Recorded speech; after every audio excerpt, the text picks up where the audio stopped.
2018년 8월 29일 홍콩대학교. 오늘은 새로운 학기가 시작하는 날입니다. 총장이 학생들 앞에서 연설하고 있습니다. 어제의 비극은 모두 잊고 함께 힘을 합쳐 앞으로 나아갑시다. 비극이라 총장은 학생들에게 무슨 말을 하고 있는 걸까요? 얼마 전 홍콩대학교 교수 한 명이 아내를 살해한 혐의로 체포되는 충격적인 일이 일어났습니다. 평소 온화하고 예의 바르던 그가 그런 엄청난 일을 저질렀을 거라고 아무도 생각하지 못했습니다. 소문은 학교의 삽시간에 퍼지고 352명의 학생은 해당 교수의 감형을 위해 법원에 탄원서를 제출합니다. 2020년 세계대학 순위에서 아시아 3위, 세계 22위에 들기도 했던 명문 홍콩대학교에서 대체 무슨 일이 일어난 걸까요? 2018년 8월 20일 홍콩경찰서의 전화벨이 울립니다.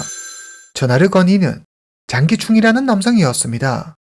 그는 여행을 간다던 아내가 사라졌다고 말합니다. 장기충. 그는 홍콩대학교 공과대학 기계공학과 부교수입니다. 동시에 위륜당이라는 학교 기숙사 사감도 맡고 있죠. 참고로 홍콩대학교는 기숙사 문화가 발달되어 있습니다. 각 기숙사별로 특징과 문화, 전통이 있고 학생들은 자신이 소속된 기숙사에 강한 연대감을 느낍니다.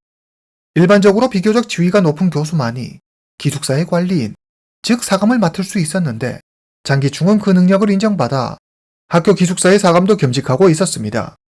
장기충과 아내 진해무는 장기충이 사감으로 있는 기숙사 16층에 살고 있습니다. 8월 21일 새벽 장기충의 신고를 받고 출동한 경찰은 장기충의 가족이 지내고 있는 기숙사 방을 수색합니다. 경찰은 부부 침실에서 진해문의 휴대전화를 발견합니다. 장기충의 말에 따르면 그는 아내가 방에서 자고 있는 모습을 마지막으로 봤다고 했습니다. 경찰은 장기충과 함께 기숙사 관리실로 가서 CCTV 영상을 확인합니다. 2018년 8월 17일 아침 9시경 파란색 가방을 메고 휴대전화를 든 여성이 15층에서 엘리베이터를 타고 지하로 내려갑니다. 장기충은 CCTV 속 여성이 아내 진해문이라고 말합니다. 그리고 그녀가 16층에서 계단으로 한층 내려간 후 15층에서 엘리베이터를 타고 지하로 내려간 것 같다는 말을 덧붙입니다. 경찰은 장기충의 자녀들을 불러 CCTV 영상을 보여주며 영상 속 여성이 어머니 진해문이 맞는지 확인합니다. 그들은 화면이 흐릿해서 잘 보이진 않지만 어머니가 맞는 것 같다고 말합니다. 경찰은 이미 기숙사 수색 당시 침실에서 진해문의 휴대전화를 발견했습니다. 그런데 CCTV 속 여성은 휴대전화를 손에 쥐고 있죠. 이게 어떻게 된 일일까요? 경찰이 CCTV 속 여성이 진해문이 아닐 수도 있는 것 아니냐며 의문을 제기하자 장기충이 말합니다. 제 안에는 휴대전화가 2개 있어요. 하나는 전화할 때 쓰고 다른 하나는 오락할 때 써요. 침실에 있던 휴대전화는 평소 아내가 오락할 때 쓰는 거예요. 2018년 8월 22일 경찰은 조사를 위해 다시 홍콩대학교를 찾아갑니다. 그때 마침 기숙사 주차장에서 손수레를 끌고 가는 장기충을 봅니다. 그는 큰 나무 상자를 손수레에 싣고 어디론가 가고 있었습니다. 나무 상자는 연한 남색 천으로 덮여 있었습니다. 상자는 언뜻 보기에도 꽤 무게가 나가 보였습니다. 장기충의 얼굴은 땀으로 범벅이었습니다. 경찰이 차에서 내려 장기충을 불렀지만 그는 본체 만채 그저 손수레를 끌고 가기 바빴습니다. 잠시 후 화물차 앞에 도착한 그는 운전기사와 함께 나무 상자를 화물차에 싣습니다. 경찰이 다가가 장기충에게 묻습니다. 나무 상자 안에 뭐가 들어있는 거예요? 장기충은 잠시 망설이는 듯 하더니 말합니다. 아, 별거 아니에요. 학교에서 쓰는 물품이 들어있어요. 이로부터 이틀이 지나고 8월 24일 경찰은 장기충이 끌고 가던 나무 상자가 내내 마음에 걸렸습니다. 나무 상자 안에 무엇이 들어있었던 건지 꺼림칙했습니다.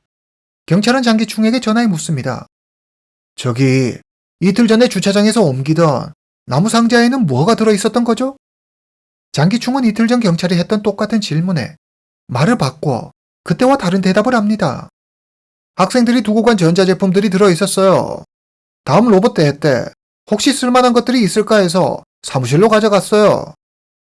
8월 25일 장기충의 아내 진해문의 행방은 여전히 오리무중입니다. 경찰은 남편 장기충을 용의선상에 올려놓고 수사를 이어갑니다. 경찰은 장기충의 사무실을 수색하기로 합니다. 경찰이 장기충의 사무실에 들이닥치자 장기충은 경찰을 어느 방으로 데리고 갑니다. 그는 경찰에게 나무판 6개와 손수레를 보여주며 그때 그 나무 상자를 분해했다고 말합니다. 뭔가 오버하는 듯한 그의 행동은 경찰의 의심을 불러일으켰습니다. 게다가 장기충의 사무실에는 악취가 풍겼습니다. 하지만 사무실이 워낙 정신없이 어지럽혀져 있어 경찰은 더 이상의 수색을 포기하고 돌아갑니다. 3일 후 8월 28일 경찰은 장기충의 사무실에서 맡은 악취에 틀림없이 뭐가 있을 것이라는 생각에 다시 장기충의 사무실로 갑니다. 사무실에 들어서자마자 경찰은 깜짝 놀랍니다. 사무실 안은 3일 전보다 더 심한 악취로 가득했습니다. 분명 무언가 있다. 경찰은 사무실 안을 샅샅이 조사합니다. 그리고 잠시 후 나무상자를 발견합니다. 나무상자 안에는 캐리어가 하나 들어있었는데 경찰이 지퍼를 열자 캐리어 안에서 몸을 웅크린 채 속옷만 입고 있는 여성이 나왔습니다. 그녀는 바로 장기충의 아내 진해문이었습니다. 진해문의 목에는 전선이 감겨져 있었고 이미 부패가 많이 진행된 상태였습니다. 경찰은 장기충을 체포해 경찰서로 연행합니다. 많은 사람들의 존경을 받던 교수가 이런 끔찍한 일을 저지르다니 홍콩대학교 학생들과 교직원들은 경악했습니다. 도대체 무슨 일이 있었던 걸까요? 1964년 홍콩의 한 가정에서 장기충이 태어납니다. 장기충은 말수가 적고 내성적인 성격의 조용한 남자아이였습니다. 그는 영국 웨일스 대학에서 박사학위를 마치고 홍콩으로 돌아와 홍콩대학교에서 27년간 교수로 재직합니다. 장기충은 영국 유학 시절 아내 진해문을 만나 결혼합니다. 진해문은 남편을 따라 홍콩으로 와 일남 일녀를 낳고 정착해서 살게 됩니다. 장기충과 진해문의 딸은 영국에서 법학학위를 받은 뒤 홍콩으로 돌아와 공무원이 됐고 아들은 홍콩대학교를 나와 치과의사가 됩니다. 장기충 가족은 기숙사 맨 꼭대기 16층에 살고 있습니다. 그들이 기숙사에 살고 있는 건 경제적으로 궁핍하거나 어려워서가 아니라 장기충이 기숙사 사감이었기 때문입니다. 장기충 가족은 꽤 부유한 편에 속했습니다. 이들 부부는 부동산 5채를 가지고 있었는데 사건 당시 시가에 따르면 한화 약 130억 상당의 재산을 가지고 있었습니다. 사회적 지위로 보나 경제적인 측면으로 보나 그들은 모두가 부러워할 만한 삶을 살고 있었습니다. 그러나 실상은 보는 것과는 많이 달랐습니다. 가족 간의 극심한 갈등으로 이들은 파국으로 치닫고 있었습니다. 지금부터 여러분께 들려드릴 이야기는 장기충과 그의 아들, 딸의 진술을 바탕으로 한 이야기라는 사실을 밝힙니다. 그러면 세 사람의 진술을 바탕으로 사건을 재구성해 보겠습니다. 장기충의 아내 진해문은 소유욕과 통제욕이 매우 강한 사람이었습니다. 그녀는 항상 자기 뜻대로 모든 일을 처리하려고 했고 이 때문에 자녀들과도 자주 마찰을 빚었습니다. 그럴 때면 진해문은 남편 장기충이 자기 편에 서서 엄마의 입장을 변호해 주기를 바랬습니다. 만약 장기충이 엄마인 자신의 편이 아닌 아이들 편에 서서 이야기라도 할라 치면 남편 장기충에게 무자비한 폭언을 퍼부었습니다. 그리고 장기충은 평소 일이 바쁘다는 이유로 가정 경제에 신경을 쓰지 않아 아내 진해문이 투자 등 모든 부분을 다 알아서 했습니다. 그녀는 1994년 부동산 5채와 주차장에 차를 한 대 세울 수 있는 주차 공간 하나를 삽니다. 그리고 동시에 주식 투자에도 손을 대죠. 시간이 지나 그녀가 산 부동산의 가격이 모두 대폭 상승합니다. 성공적인 투자에 그녀는 스스로가 무척 자랑스러웠습니다. 그러나 남편 장기충은 진해문이 부동산을 사면서 빌린 거액의 대출금을 갚느라 하루하루 죽을 맛이었습니다. 그는 아내에게 부동산을 팔아 대출금을 갚고 이 압박에서 좀 벗어나자고 호소하지만 진해문은 절대 부동산을 팔 수 없다고 고집을 부립니다. 그러면서 자기 덕분에 이렇게 큰 부자가 됐는데 대출금도 하나 해결 못해서 이러는 거냐며 오히려 장기충을 나무랐습니다. 진해문은 인색하기로 소문난 구두쇠였습니다. 그녀의 인색함은 가족들과도 갈등을 만들었습니다. 그녀는 전기세를 아끼기 위해 겨울에도 난방기구를 사용하지 못하게 했고 습하고 더운 홍콩의 여름에도 에어컨을 켜지 못하게 했습니다.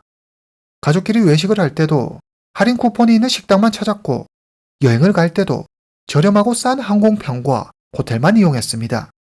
가족끼리 함께하는 자리에서도 그녀는 n분의 1 원칙을 고수해 아들과 딸에게도 정확히 돈을 계산해 받았습니다. 혹자는 이런 그녀의 생활 방식이 검소하다고 말할 수도 있고 아이들에게 제대로 된 경제관념을 심어주는 일이라고 말할 수도 있을 겁니다. 하지만 장기충과 자녀들 모두 괜찮은 직업을 가지고 있는 사람들이다 보니 경제적으로 크게 아쉽지 않았습니다. 그들은 좀 즐기고 누리면서 살고 싶었습니다. 진해문의 이런 삶의 방식의 가족들은 점점 지쳐갔습니다. 2018년 2월, 하루는 진해문이 남편 장기충에게 말합니다. 난 평생 당신 뒷바라지만 했어. 당신도 알다시피 내가 투자를 잘한 덕분에 우리는 부자가 됐지. 나도 정당한 대가를 받아야겠어. 그러니 당신이 번 돈의 반을 내게 줘. 장기충은 한 달에 한화로 대략 2천만 원 정도를 법니다. 진해문은 장기충에게 수입의 절반, 즉 한 달에 한화로 약 1,000만 원 가량을 요구했고 이를 10년으로 계산해 총 우리 돈 약 12억 원의 돈을 달라고 말합니다. 장기충은 아내 진해문의 갑작스러운 요구에 우리 돈 약 12억 원 상당의 수표를 한 장 써줍니다. 그러나 장기충의 계좌에는 한화 약 1억 원 정도의 현금밖에 없었습니다. 진해문은 돈을 내놓으라며 계속해서 남편을 닥달했고 결국 2018년 5월 장기충은 차용증을 한 장 써줍니다. 이런 금전적인 문제 말고도 두 사람은 자주 다퉜는데 대부분 아내 진해문이 일방적으로 남편 장기충에게 화를 내거나 소리를 지르는 시기였습니다. 2018년 8월 16일 장기충 부부는 가지고 있는 부동산 중 하나가 계약이 만기돼 새로운 세입자를 받기로 합니다. 장기충은 아내가 시키는 대로 아들이 사용하는 화장실에 있는 변기 커버를 떼서 세를 주는 집 화장실의 낡은 변기 커버와 교체합니다. 이 사실을 한 아들이 크게 화를 냅니다. 내가 왜 남들이 썼던 걸 써야 해? 당장 원래대로 해놔! 하지만 진해문은 이를 무시합니다. 자기를 무시하는 어머니 진해문의 태도에 너무 화가 난 아들은 어머니가 사용하는 화장실의 변기 커버를 테이프로 감아버리고 누텔라를 잔뜩 발라놓습니다. 밤 10시 딸이 퇴근하고 집에 옵니다. 그녀는 화장실 변기 커버가 엉망진창이 된 모습을 발견합니다.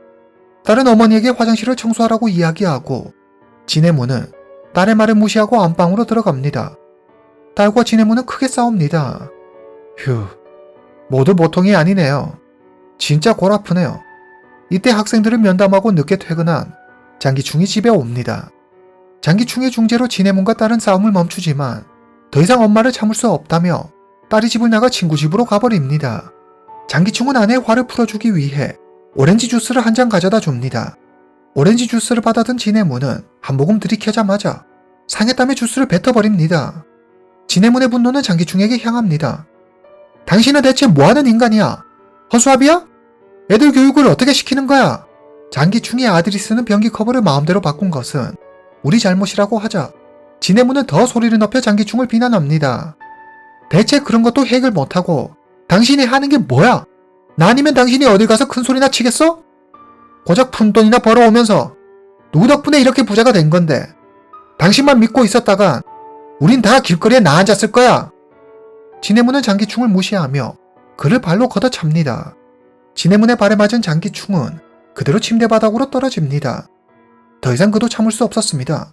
분노가 폭발한 장기충은 전선을 뽑아 아내의 목을 조릅니다. 서서히 진해문의 숨이 멈추고 장기충은 죽은 아내를 파란색 캐리어에 넣습니다. 그리고 다음날 진해문이 여행을 갔다며 아이들에게 거짓말을 하고 아들이 일하는 치과까지 태워다 줍니다. 집에 돌아온 그는 진해문을 다시 녹색 캐리어로 옮긴 후 테라스에 넣어둡니다. 홍콩에서 8월은 매우 후덥지근하고 더울 때입니다. 진해문은 빠르게 부패되었고 악취가 퍼지기 시작했습니다. 이대로 있다가는 들키는 건 시간 문제였습니다. 덜컥 겁이 난 장기충은 나무 상자를 만들어 그 안에 캐리어를 넣습니다. 장기충은 사람들에게 아내가 머리도 식힐 겸 여행을 갔다고 말합니다. 장기충은 평소처럼 수영도 하고 개와 산책하며 아무 일도 없는 것처럼 행동했습니다. 그의 아들은 매일 저녁 장기충과 함께 시간을 보냈지만 아버지에게서 별다른 특이점은 발견하지 못했다고 했습니다. 8월 20일 장기충의 딸이 집으로 돌아옵니다. 어머니 진해문이 오랫동안 연락도 안 되고 집에 돌아오지 않자 그녀는 아버지 장기충에게 경찰에 신고하자고 말합니다. 경찰 조사가 시작되자 장기충은 초조해집니다. 그는 경찰에게 CCTV 영상을 보여주며 아내 진해문과 비슷해 보이는 여성을 자기 아내라고 말합니다. 경찰이 본격적으로 수사하기 전 그는 나무 상자에 들어있는 진해문을 화물차에 실어 자기 사무실로 옮깁니다. 그리고 23일 나무 판자 6개를 구입해 경찰이 사무실로 들이닥쳤을 때 일부러 경찰들에게 보여주며 나무 상자를 해체했다고 거짓말합니다. 그러나 진실은 결국 밝혀지게 되어 있습니다. 8월 28일 장기충은 경찰에 체포됩니다. 체포되던 날 장기충은 기숙사 학생들에게 아내의 실종으로 잠시 조사를 받는 것뿐이니 걱정하지 말라는 내용의 이메일을 보냅니다. 해당 사건이 언론을 통해 알려지자 장기충을 알고 있는 학생들은 이 일을 믿지 않았습니다. 그들에게 장기충은 온화하고 자상하며 책임감 강한 교수님이었기 때문입니다.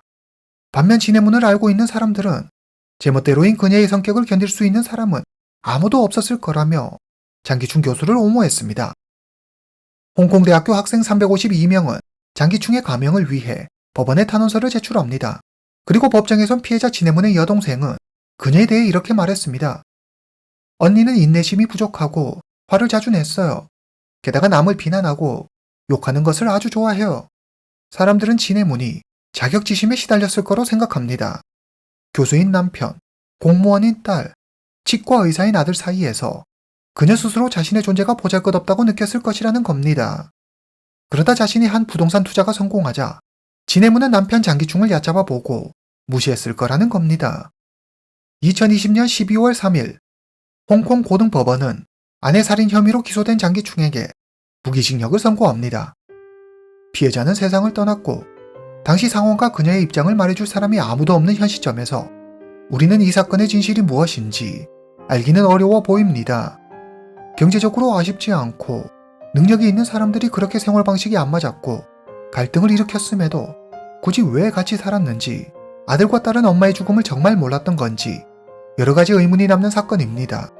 무엇이 진실이든 사람의 목숨을 해한 장기충은 그에 합당한 죗값을 치러야 할 것입니다. 오늘 이야기는 여기까지입니다. 다음 시간에 뵙겠습니다.